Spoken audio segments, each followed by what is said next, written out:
Thank you, Alex. So now, yeah, it has been a long day now. Let us welcome our guest speaker, Alan Fell. So thank you, Alan, for keeping you waiting for 10 minutes. So we run late. So hope all is good. So nice to see you again, Alan. Okay. Okay, Abdul, thank you so much. You can hear me? Yeah, we can hear you. Very Let me do some quick round of introduction. So let me just give a quick round of introduction. Alan Fell's topic is executive leadership in strategy management.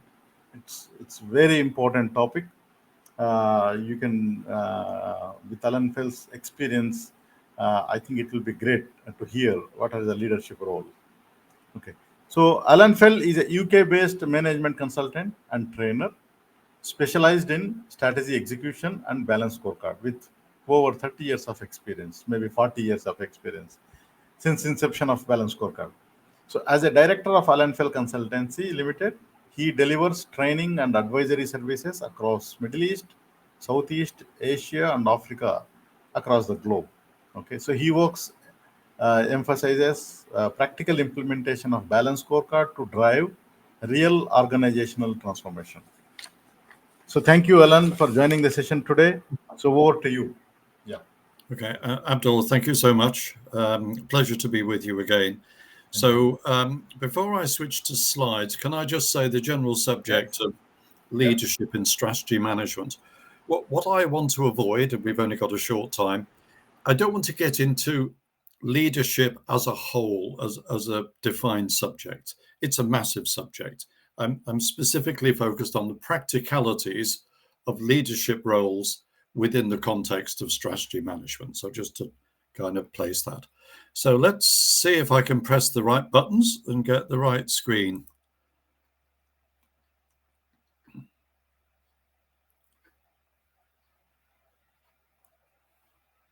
What have we got here?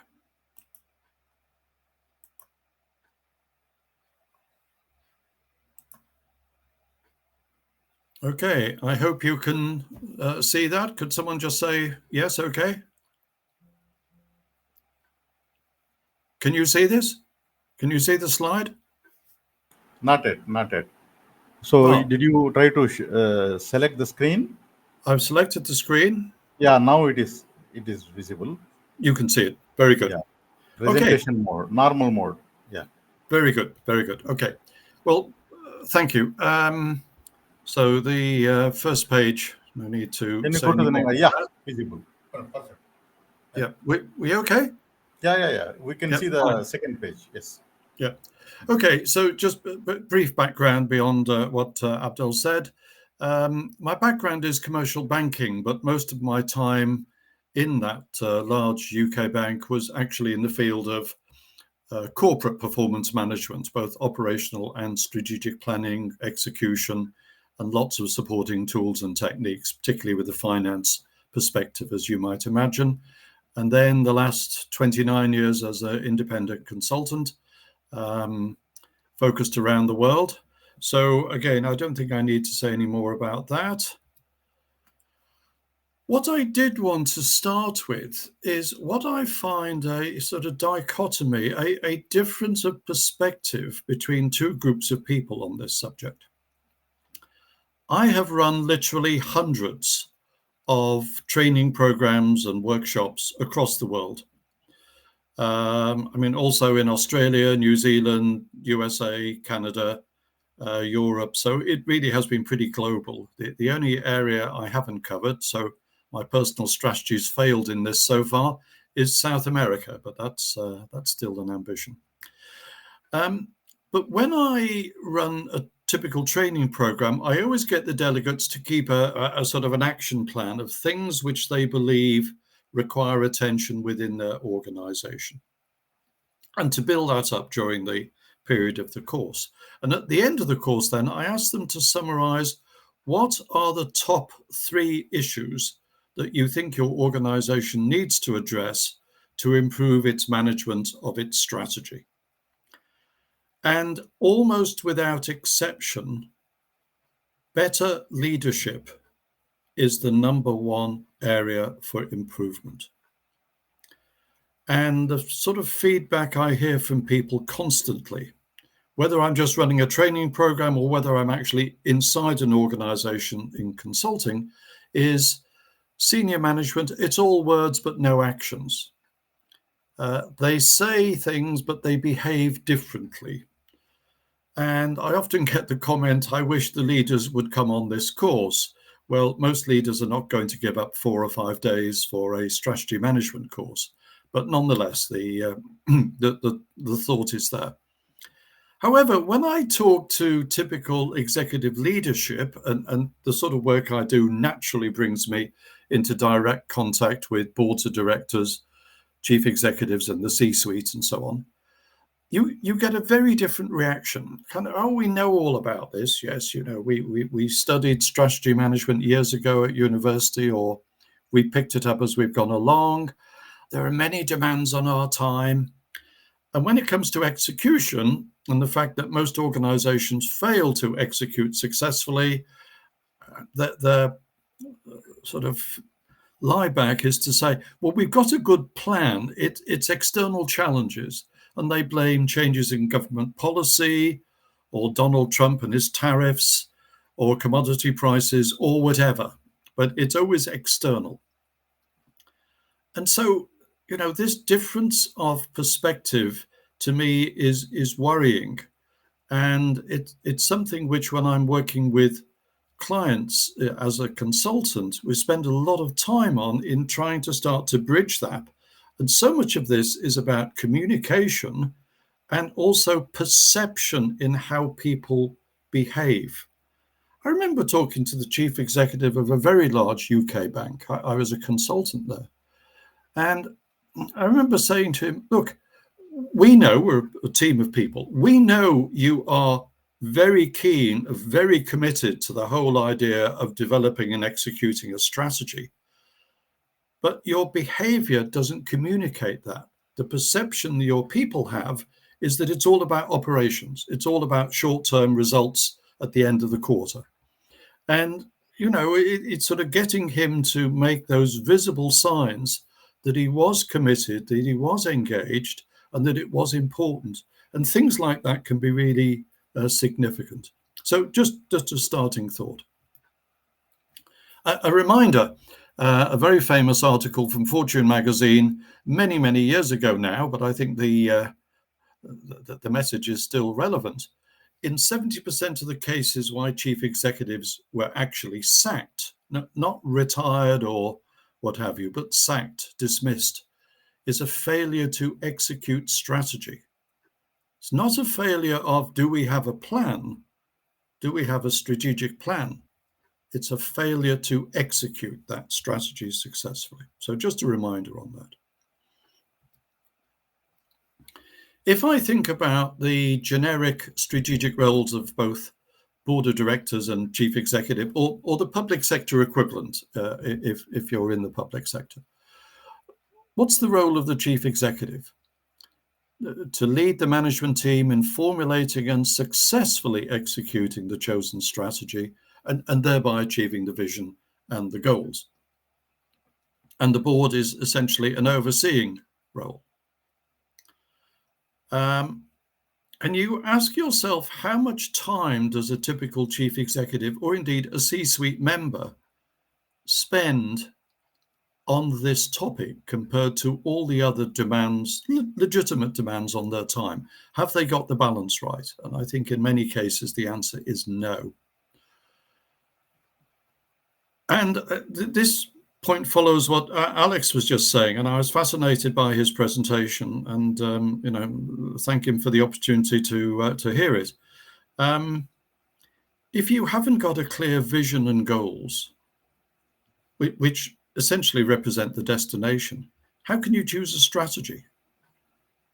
Just think in real life. If you don't know where you want to get to, you can't choose a route to get there. It's blatantly simple. And yet so many organizations are unclear on their overall goals. And I just want to expand on that point a minute, if I may. If I take a good example, I think here of a Middle East business that I worked with. And they had two goals, simply described as 550, 500/50. Double the sales in the next 5 years to the equivalent of US 500 million per year, and a significant improvement in profit margin to reach 10% per year on sales. So $500 million sales, $50 million in net profit. Very simple. And what was interesting was that the chief executive in this case constantly referred to this. And if you looked at the balanced scorecard report, which they reviewed very robustly every month, the front sheet basically had those numbers, 500/50. It was emblazoned everywhere. Everyone knew the measurable goals of the organization. They knew it represented a doubling of sales. They knew it represented a significant improvement in overall profitability. Within that context, things could be done. But another example, this is an Asian airline with a vision statement to be the most preferred airline in Asia. Now, I think they've recently changed it, and I won't name the company to protect the guilty. But it was crazy. This particular airline, at the time that they came out with this, I did a check. They were number 67 in Asia in terms of passengers, or passenger miles or passenger kilometers as they measure it. And a small, niche, boutique, state-owned airline. But they wanted to be the most preferred airline in Asia. And this is a company which, in terms of business performance, had negative equity in the balance sheet. Not many companies survive with negative equity, but they had an indulgent government behind them. And they just didn't have, if I may be blunt, a hope in hell of achieving this vision. And everyone knew it.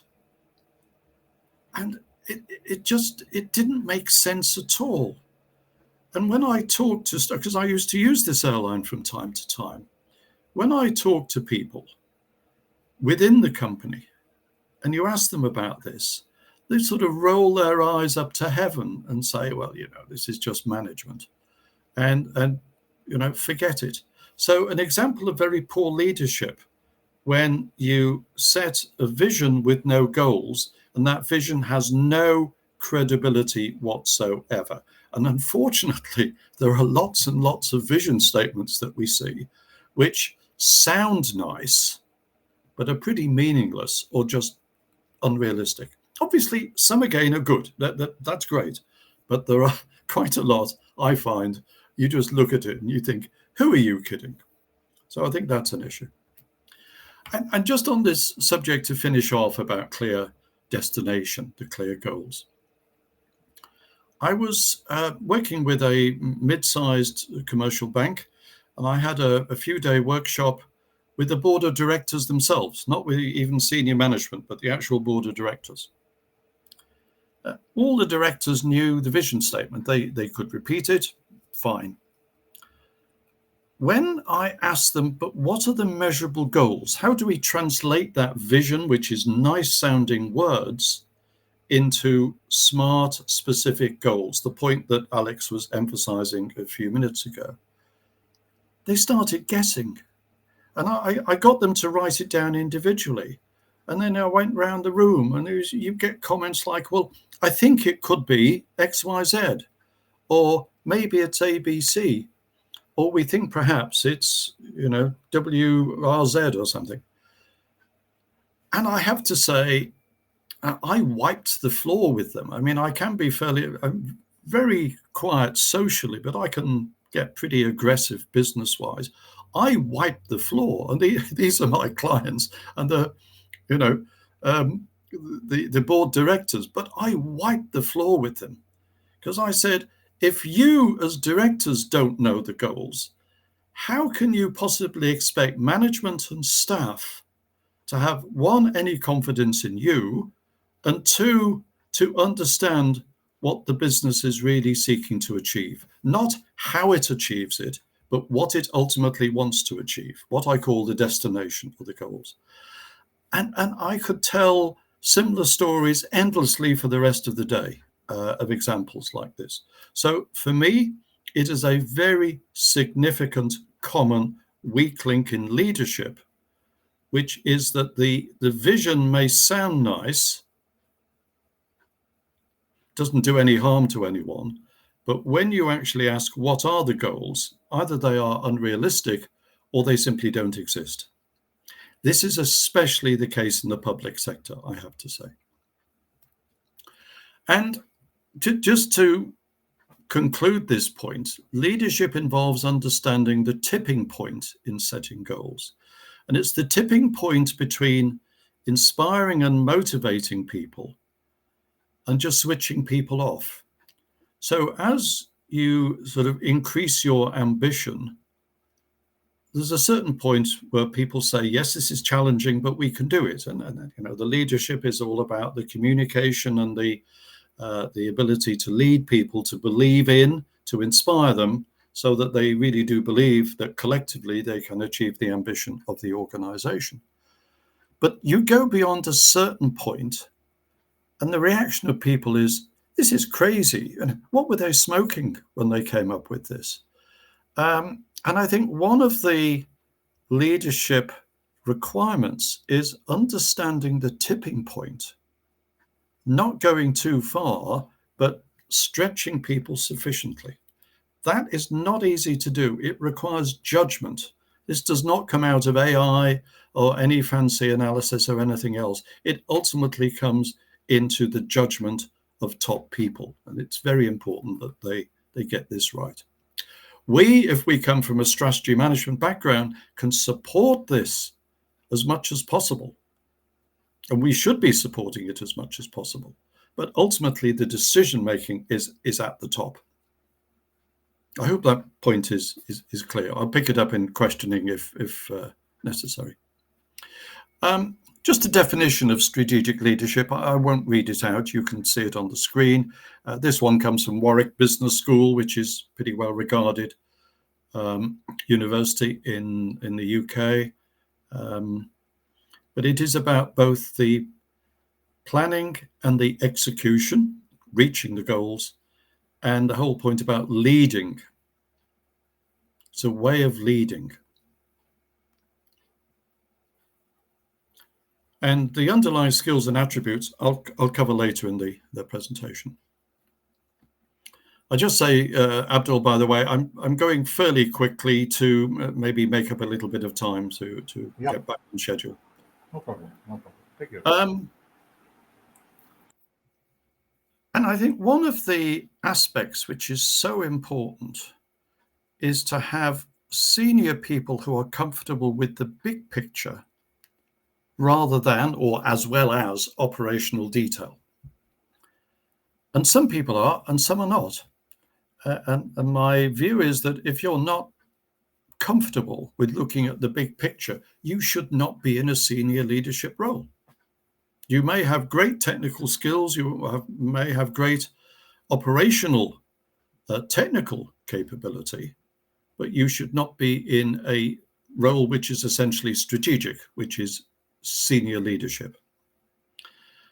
And I've met some fantastic CEOs and C-suite people over my very long career, some of them absolutely fantastic. And every time I meet someone like that, I learn. They give off, and you pick up what they do, and you think that this is good, the way that I do it. I wish I could do some of that. But some of them are simply over-promoted line managers, and who get involved in analysis paralysis. They're not comfortable to make the big decision, so they just want more and more and more analysis, putting the day off when they actually have to make a decision, when hopefully either they will have retired or they've moved on to another role. Now, the way I look at strategic management is to think about four main components. Strategic analysis and thinking, the formulation of the big picture, the actual strategic planning itself, not to be confused with formulating the plan, formulating the strategy, and then finally the execution. And if I just talk briefly about each, so strategic analysis and thinking, I mean, again, Alex's presentation gave a lot of food for thought on that. There are other more traditional tools. We talk about Porter's 5 forces, competitive analysis, market analysis. SWOT and PEST, of course, are the, I guess, the ground floor in this. Lots of good techniques around. And what I generally find is that companies put a lot of effort into that. Stage 2 is formulating the strategy. This is what I would describe as the vision and mission, the overall organizational goals, and the key themes or pillars or priorities in the strategy itself. It's where we can say the overall strategy has perhaps 3 themes, 3 pillars, A, B, and C, and describe them briefly. They give the very big picture of what are the strategic choices we're making. The third component is the actual strategic planning itself, where we take that strategy and goals, vision that we've decided, and we build it into a proper strategic plan. You've got KPIs, accountability, supporting projects, alignment and cascading, and so on and so on. It's the full planning thing, which includes resourcing, both financial resourcing, manpower resourcing. And then the bit that we often don't give sufficient emphasis to, actually implementing the plan, the strategy execution side. If I think of a typical profile from just based on my long experience, this is not based on textbook stuff, this is based on my personal experience and observations. Out of 10, analysis and thinking, probably 8 out of 10. Most organizations do that pretty well, pretty thoroughly, often spend too much time on it to the detriment of the other components.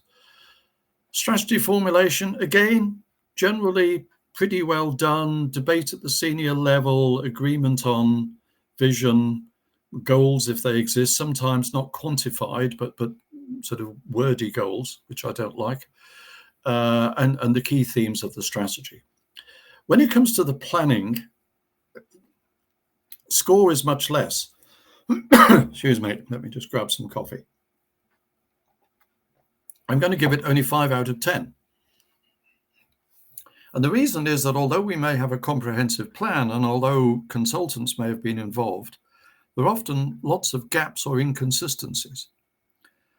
I mean, if I had $1 for every time I've seen initiative overload built into a plan, I'd be a very, very rich man.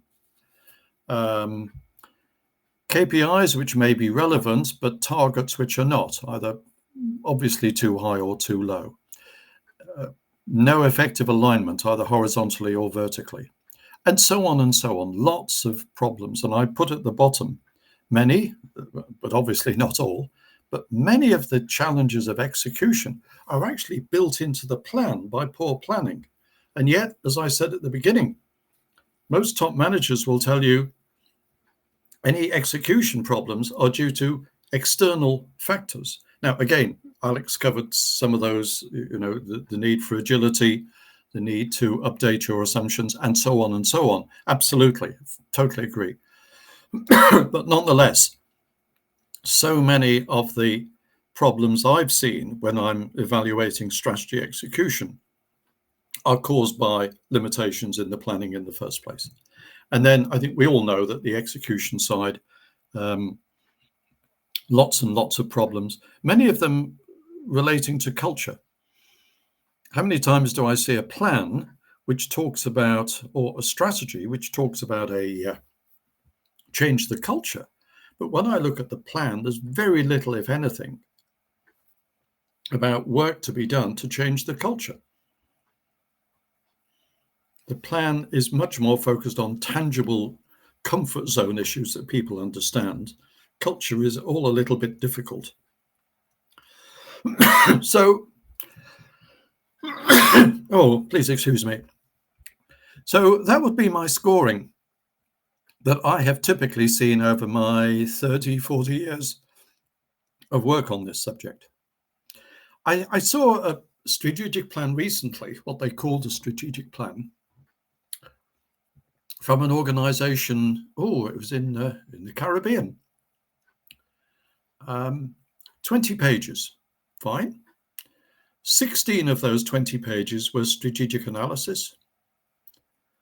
You had a one-page strategy formulation summary, and you had 3 pages of strategic planning, which were mainly just a list of projects. This is doomed to failure because they'd put all of their effort into the analysis and thinking. And by the time it came to planning, it was really a very poor show. And the inevitable consequence is poor execution. Now, what I'm going to do for just the next couple of minutes is go through 3 mini cases, if you like, and just describe what I see. And in each case, what are the leadership issues which arise from it? So my first example, it's taken from the Middle East, an organization in the food and beverage. I mean, it was virtually all food, I have to say, part of a multinational chain, and very high scores, 9,998. And what were the features? There was an outstanding chief executive, genuinely strategically focused. One of the most outstanding CEOs I've met in in total, 50 years of business. The second thing they had was a best practice culture.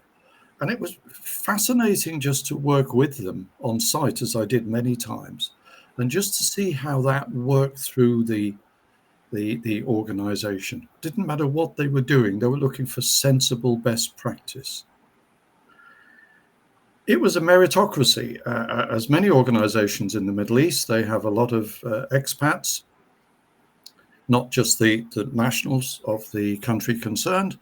In this particular case, they had 41 different nationalities, but they had one corporate culture. And I used to hear some of the senior people say, when the employee comes through the door in the morning, he or she leaves behind their national culture and embraces the corporate culture. And that's not being critical of any national cultures. Let me be 100% clear on that. It's just saying within the business, we have a way of doing things, which is our own corporate culture. It may be the same or different to the sort of culture that you're used to in your originating society, but this is how we do things. And I say it was a good practice, best practice approach. So it kind of worked well. And they had rigorous performance management, and that was what I was particularly there to help them to do. If I think about the leadership attributes that came out, the leader, as I say, one of the, I think, most outstanding leaders I've met in my very long career. He was clear, he was very calm, logical thinking, analysis and communication. Great communicator, very logical in his thinking. Calm. I don't think I ever heard him raise his voice. He didn't need to.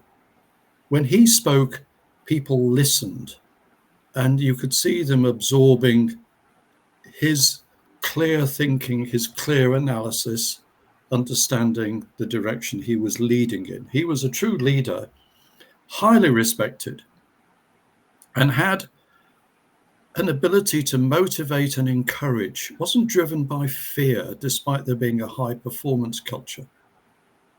I can remember my first meeting with him. So I'm a potential consultant to help the business, and I met with this chief, and I left that meeting fired up. I was going to do my absolute best for this company. He had motivated me just in our maybe half-hour conversation. That's a rare ability, but it's very important, I think.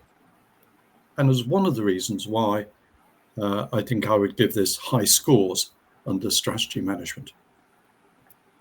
Second one, a little bit more mixed. This is an Asian company. It's a diverse trading and manufacturing business, a number of strategic business units. You had a strong chief executive, a dominant personality, and genuinely focused long-term strategically. Within the company, there was the ambition of good practice, but it was compromised by the fact that within the wider society, and everyone came from the same national society, there was a massive excuse culture. It's just the way that particular country is. And so that was a real battle to put the excuse culture to one side. The business units, the strategic business unit heads, they were operationally very competent, but they lacked a sort of strategic ambition. That was very marked. There were strong performance management disciplines, which was something of a battle with the excuse culture sort of environment that I mentioned. But anyway, I'm going to give it fairly high marks. But again, you see it tails off a bit. Execution almost always worse than the strategic analysis in my experience. The leadership attributes. A strong, dominant chief executive. He was, well, he still is, a big, imposing man. If he walked in a room, he would command attention. But he dominated conversation. He was not necessarily calm all the time. And so others would sit and listen. They wouldn't question, they'd kind of listen. And so it became more of a one-man show, and that was a danger. There was a need for people change. And in many of the organizations that I work with as a consultant, I often find that whilst you may have a very impressive chief executive or dominant or capable chief executive, the people immediately below, the direct reports, what today we often call the C-suite, in quite a few cases, clearly not up to the job and the need for either people development or people change. And the final thing, which was relevant in this case, a chairman who was very supportive of the chief and of this strategic focus. He had been the former chief executive 20 years ago, so quite an elderly guy, but knew the business very well and very supportive of the chief, and people knew it, and that was important. The third one, I'm afraid this is not so good. This is a public sector healthcare unit. Quite a big organization, I think 7,000 or 8,000 people, if I recall. Poor scores, again, a high score for the analysis, but then it tailed off very badly.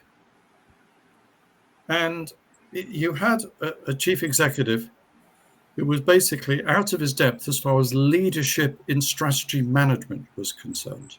And that's what we're talking about today. There was no accountability in the organization. And you may cynically say, well, that's the public sector, isn't it? Well, no, it isn't. It was very noticeable in this particular organization. Poor alignment. Healthcare, you find a lot of very professional people, the physicians, the nurses, and other people who support them, personally committed, but they're committed to healthcare and the patients. But there was ineffective management. If you like, the governance framework was very poor. There was a command and control culture, which was don't really challenge leadership. So if you went to someone more senior, you went to your boss and said, boss, I think we can do something a different way round. I think it would be more efficient or whatever, or faster. Rather than saying, thank you, that's a good idea, let's discuss it, the response was, are you trying to tell me how to do my job? So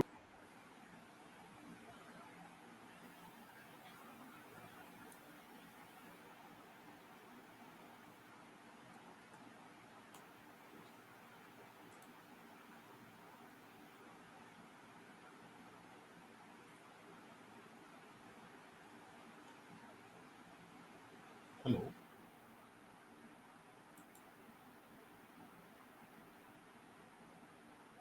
Hello.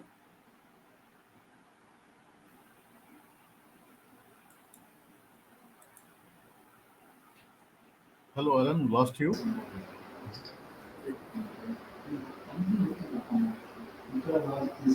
Alan.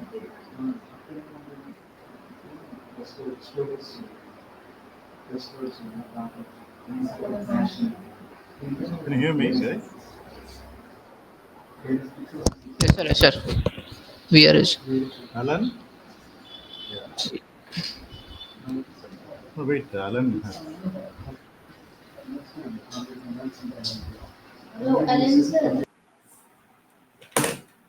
Maybe he's joining back.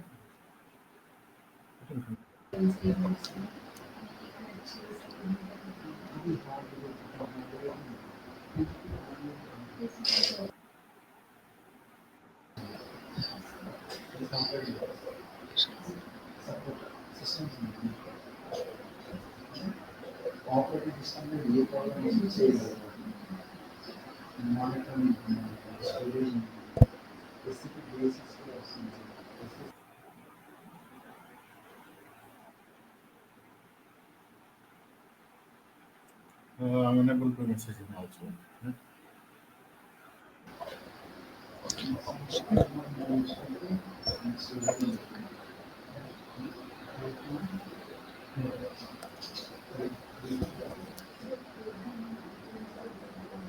Sir, it is, I think, a technical glitch or something.